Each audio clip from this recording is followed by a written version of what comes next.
અપૂર્ણાંકની અંદર આજે આપણે સમ અપૂર્ણાંકના સમજ છે એ મેળવશું. બરાબર? સમ એટલે સરખી કિંમતવાળા અપૂર્ણાંક. બરાબર? એની કિંમત છે એ સરખી હોય એવા અપૂર્ણાંક આપણે ગોતવાના છે. બરાબર? હવે ધારો કે તમને એમ લખેલું છે કે 6/12 છે. બરાબર? આના સમ અપૂર્ણાંક મેળવવાના હોય તો એવા અપૂર્ણાંક મેળવવાના હોય કે જેની કિંમત એના જેટલી જ હોય. બરાબર? અહીંયા તમને ખબર છે છેદની અંદર કુલ ભાગ બતાવેલા છે 12, એની અંદરથી એનો ભાગ છે 6. એટલે આપણે આને આકૃતિની અંદર સમજી લઈએ.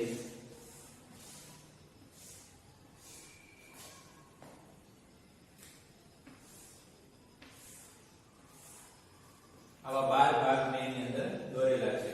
હવે એની અંદરથી કેટલા ભાગ છે આની પાસે? તો કે 6 ભાગ છે. તમે ગમે તે 6 ભાગ છે એની અંદર કલર કરીને સમજી શકશો એટલે તમને ખ્યાલ આવે. આ આપણે અપૂર્ણાંકની સમજ મેળવી લીધી છે અગાઉ કે આ 6/12 આ એક અપૂર્ણાંક થયો. હવે એના જ આપણે સમ અપૂર્ણાંક મેળવવા છે.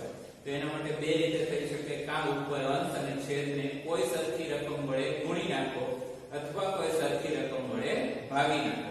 બે રીતે આપણે કરી શકીએ.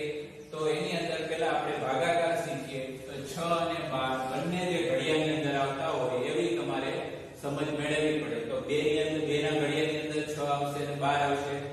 3 ના ઘડિયાની અંદર આવશે અને 6 ના ઘડિયાની અંદર આવશે. તો આ 6/12 અંશ છે એને આપણે 6/12 અંશને અંશ અને છેદને બંનેને 2 વડે ભાગીએ છીએ.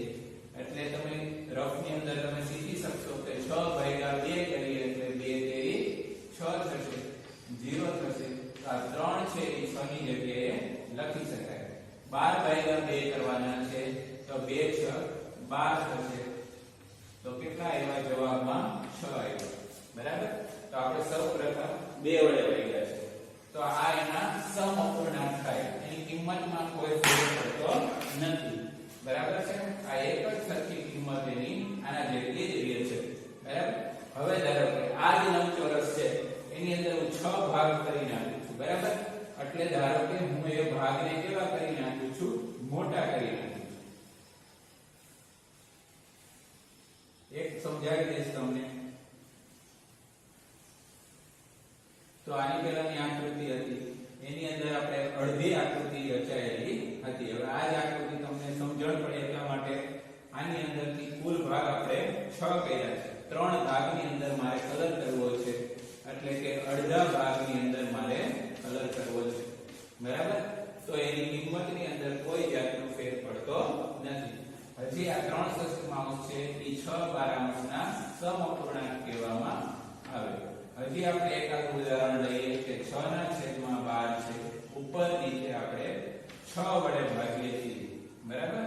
તો તમને ખ્યાલ છે કે 6 ને 6 વડે ભાગો એટલે 1 થાય અને 12 ને 6 વડે ભાગશો એટલે તમને એ આવડવું જ જોઈએ મોઢે કે 6 દુને 12 થાય. જવાબ આવશે 2. તો આ 1/2 છે એ પણ એનો સમઅપૂર્ણાંક થાય છે. એને આ જ આકૃતિની અંદર આપણે બતાવીએ છીએ કે આ જ આકૃતિ છે એની અંદર આપણે કુલ ભાગ કેટલા કરવા છે? 2 કરવા છે. એટલે આપણે 2 ભાગ કર્યા. છેદની અંદર છે એ કુલ બતાવે છે, અંશમાં 1 છે એ 1 ની અંદર આપણે કલર કરેલો છે. આ રીતે આના સમઅપૂર્ણાંકો મળે છે. હજી એક 6/12 અંશ છે. બરાબર? એને હજી સમઅપૂર્ણાંકો ગોતવા હોય તો હજી એને તમે ઉપર નીચે 3 વડે ભાગી શકો. 3 વડે ભાગશો એટલે 3 દુને 6 થશે અને 3 ચોકું 12 થશે. બરાબર? આ પણ એના સમઅપૂર્ણાંક જ છે. બરાબર? 2/4 છે એ પણ. હવે એને પણ આપણે આકૃતિની અંદરથી સમજી લઈએ અને બરાબર દ્રઢ કરી લઈએ. કુલ ભાગ કેટલા કરવા છે? 4 કરવા છે. એમાંથી કેટલા ભાગમાં કલર કરવો છે? તો કે 2 ભાગની અંદર કલર કરવો છે. જે અપૂર્ણાંકની આપણે આકૃતિ દોરેલી છે એની અંદર આ સમઅપૂર્ણાંકો થી આકૃતિ બનાવીને દોરીએ છીએ તો એની અંદર કોઈ જાતનો ફેર પડતો નથી. જેટલો ભાગ રોકાયેલો હતો એટલો જ ભાગ રોકાયેલો છે. હવે આપણે બીજી સમજ મેળવીએ. આ આપણે ભાગાકારની રીતે આપણે સમઅપૂર્ણાંક મેળવેલા છે. અપૂર્ણાંકની અંદર ગુણાકારની રીતે સમઅપૂર્ણાંક મેળવવાનો પ્રયત્ન કરીએ. આ એક છે કે 1/3 છે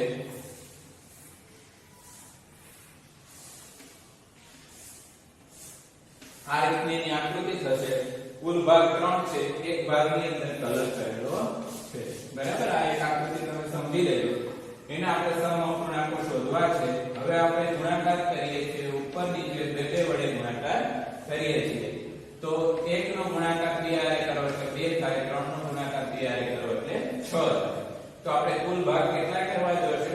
6 કરવા જોશે. તો હવે આને આ આકૃતિની અંદર હું કરું છું. 1 2 3 4 5 ને 6 ભાગ કુલ કરી નાખ્યા છે. એની અંદર કેટલા ભાગની અંદર કલર કરેલો છે? તો કે 2 ભાગની અંદર કલર કરેલો છે.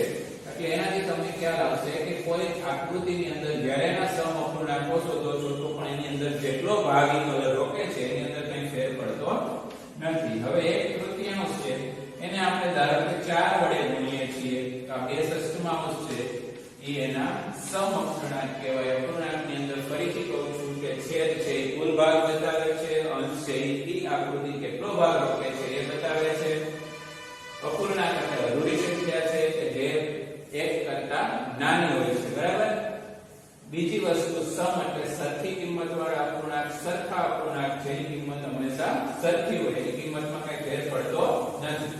હવે આપણે જોઈએ છીએ 4 વડે ગુણ્યા છે. 1 4 3 12. તો આપણે એનો સમઅપૂર્ણાંક છે 4/12. હવે અહીંયા જોઈએ કે આ કઈ રીતે છે. આકૃતિમાં આપણને ખબર છે કે ત્રીજો ભાગ છે એની અંદર રોકાયેલો છે. બરાબર. હવે આપણે કુલ ભાગ કેટલા કરવા છે? 12 કરવા છે. આ 6 ભાગ થઈ ગયા. હવે એક હું અહીંયા દોરું છું, એક અહીંયા દોરું છું. 1 2 3 4 5 6 7 8 9 10 11 12 ભાગ છે એ કુલ થઈ ગયા છે. એની અંદર હું 4 ભાગની અંદર કલર કરું છું. તો એની અંદર 4 ભાગની અંદર કલર કરવાથી 4 12અંશ છે એ મળશે. બરાબર. એટલે કે આ બધા જ છે એના સમઅપૂર્ણાંકો કહેવામાં આવે છે.